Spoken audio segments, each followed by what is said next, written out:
My mother said it so casually, like it was nothing. "There's just no room for the kids this year, Layla." Her voice was soft polite, like she wasn't cutting my children out of Thanksgiving again. I glanced at the photo she'd just posted, my sister's twins, smiling by the lake house fireplace. Even their golden retriever had a monogrammed blanket. My kids, not even a mention. That was the moment something in me went still.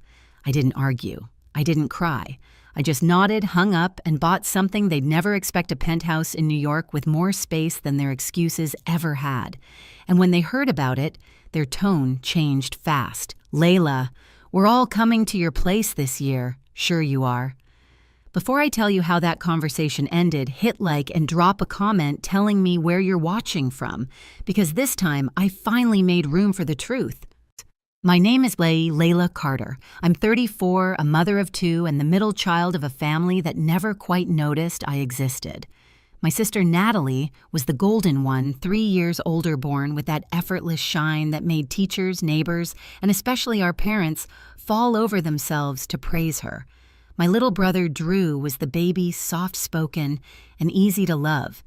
And me, I was the quiet space between them, the reliable one who didn't cause trouble, but never quite earned applause either. We grew up in a tidy Connecticut suburb where lawns were clipped and people waved just long enough to keep up appearances. My father worked as an accountant. My mother taught 3rd grade. They loved structure, predictability, and reputation. At family dinners, the conversation always circled around Natalie, her perfect grades, her debate, trophies, her college plans. I learned early how to smile at the right time and pass the salt without being asked. When I left for college in Boston, no one really asked what I wanted to study. I picked finance because it was practical, solid, and somehow that practicality turned into passion. I built my career one long week at a time, late nights, long flights, climbing the ladder, until I became an investment director. Somewhere along the way, I met Aaron, my ex-husband. He was charming, ambitious, and for a while we made sense.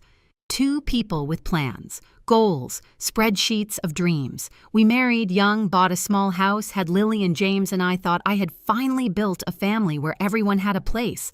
But love is fragile when you're both exhausted. Aaron's work pulled him west, mine tied me east. He started chasing excitement. I craved stability. The divorce wasn't explosive, just cold papers, signatures, shared custody and silence. I kept the kids, the mortgage, and the routine. I became the kind of mother who packed lunches with notes and scheduled bedtime stories between conference calls. That first Thanksgiving after the divorce, I thought my parents would rally around us. Instead, my mother called the night before and said softly, "Maybe you should come alone this year, honey. It's crowded with Natalie's twins and the dog." The words slid in quietly but cut deep. I remember setting down the phone, looking at my children asleep on the couch, and realizing I'd inherited more than my parents' calm. I'd inherited their hierarchy. And I promised myself right then the cycle ends with me. The next few holidays followed the same cruel rhythm, an invitation that wasn't really an invitation, followed by photos that said everything they wouldn't. By the second year, I could predict the script before my mother even called. Her voice would tremble just enough to sound regretful. "Sweetheart, Natalie's bringing the twins again, and you know how your father gets when the house is full. Maybe next time." Next time never came. On social media, I'd scroll through pictures of their perfect gatherings. Natalie's children in matching pajamas. My parents beaming in front of a 12-foot Christmas tree. Even Bentley, their golden retriever, had his own stocking hanging above the fireplace. And every time my kids would ask the same innocent question, "Why doesn't Grandma want us there?" I never had a good answer. So I'd bake cookies, put on a movie, and pretend the 3 of us were too busy being happy to care. But when Lily once whispered, "Do you think Grandma likes the dog more than us that night?" I cried in the shower so they wouldn't see. Still, I kept playing the role of the peacekeeper. I sent gifts, texted updates, even offered to host. Nothing changed. Then came the 4th of July call. Layla, my mother, began about the lake house weekend we're running out of beds. The basement flooded and the screen porch isn't safe for sleeping. It was so practiced, so rehearsed, I almost laughed. But I didn't. I just said, "That's fine, Mom. Maybe another time." Later that evening, Drew texted me, "You wouldn't believe it. They just redid the basement." New carpet TV and a game table for the twins. No sign of water damage. He sent a photo. Natalie's kids grinning in the room my mother had sworn was unusable. And in the background, a framed sign above the couch read, "Family makes this house a home." That picture burned in my chest. It wasn't about space. It never had been. It was about who they chose to make room for and who they didn't. The next morning, Lily overheard a video call with her cousin Emma. Emma's voice carried that practiced smugness only a 10-year-old who'd learned it from her mother could manage. "Grandma says your apartment's too small for big dinners," she teased. "She likes coming here better." I froze in the hallway. Lily hung up quietly, then turned to me with those wide, searching eyes. "Mom, is that true?" I knelt beside her. "No, baby. Our home is just right for us.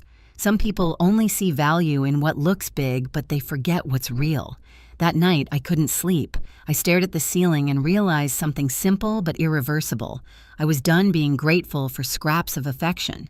They'd made it clear my children didn't belong in their house. So I decided I'd build one they'd never forget.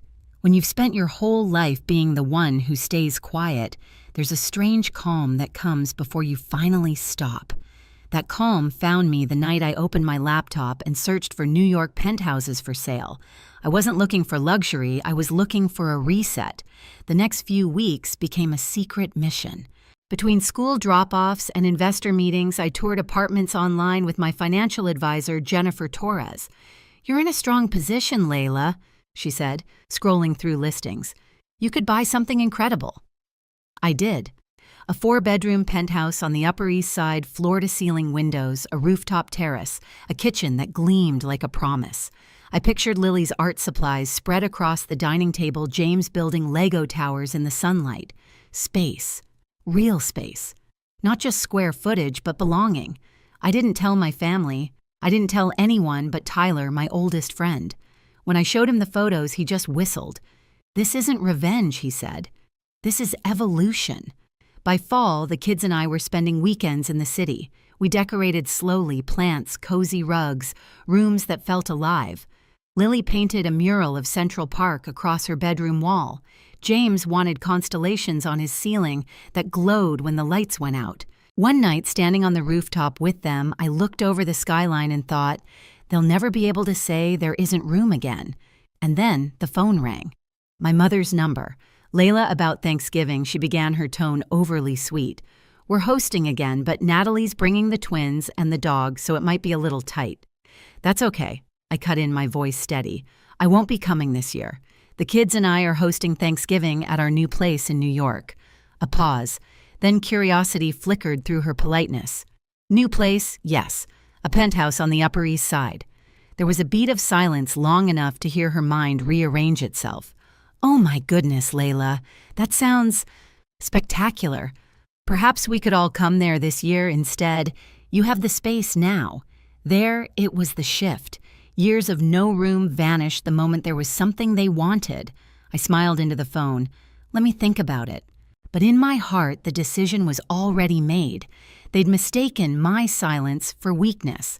Now they were about to learn the difference. The next few days felt like déjà vu, only this time the tone of every text was different. Polite, eager, fake. First came Natalie. "Mom says you bought a penthouse on the Upper East Side. Which building?" I gave her as little as possible. "Just moved in," I replied.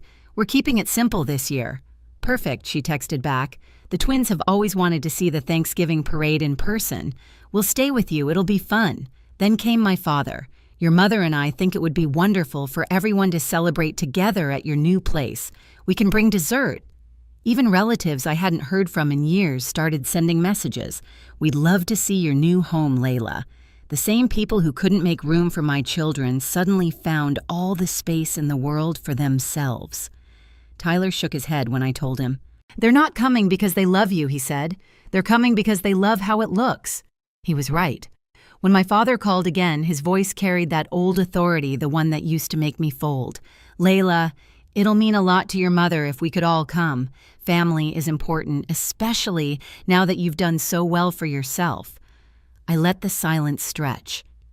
"You mean now that I finally have something you respect?" Don't start that again, he said sharply. We love all our children equally. Equally, I repeated, tasting the word like something sour. Is that what you told Lily and James when they slept on air mattresses while Natalie's dog had my old room? He started to sputter, defensive as always, but this time I didn't fill the quiet. I just said, Dad, anyone who didn't make room for my kids before doesn't get a seat at our table now. I hung up before he could respond. The morning of Thanksgiving arrived crisp and bright. The terrace glowed under the November sun, set with candles and white linen.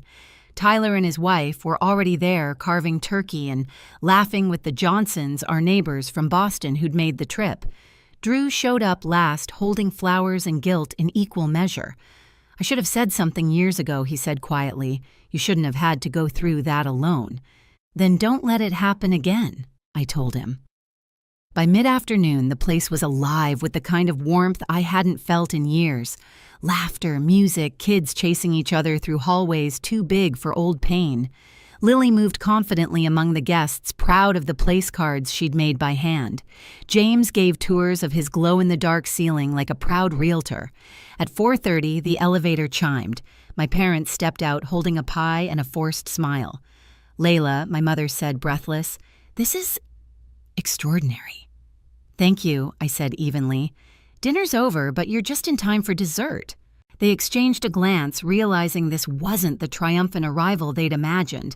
When Lily and James appeared in the doorway, everything went still. My father cleared his throat. "Lily, James, we wanted to say something." He knelt down, awkward, unused to the position. "We haven't been the grandparents you deserve. We made excuses instead of space. And that was wrong." My mother's eyes filled as she knelt beside him. "Can you forgive us? We'd like to do better if you'll let us." The room held its breath. I didn't say a word. This moment wasn't mine to answer. Lily looked at me, then back at them. "Will you come to my art show next month?" she asked softly. "Of course," my father said quickly. James crossed his arms. "And can we sleep at your house sometimes? Not on the floor." My mother nodded, tears slipping down her cheeks. "You'll have your own rooms, sweetheart." They hugged, small and careful, as if touching something fragile. Around us, everyone exhaled the kind of collective release that only happens when a truth finally lands. But not everyone had learned. At that exact moment, Natalie's name flashed across my phone screen. "Natalie, can't believe you didn't invite us. Mom said it's incredible up there." The twins were so excited. "Natalie, Bentley's sad too, LOL. Then you're being dramatic, Layla. It's Thanksgiving. Stop making everything about you." I typed slowly.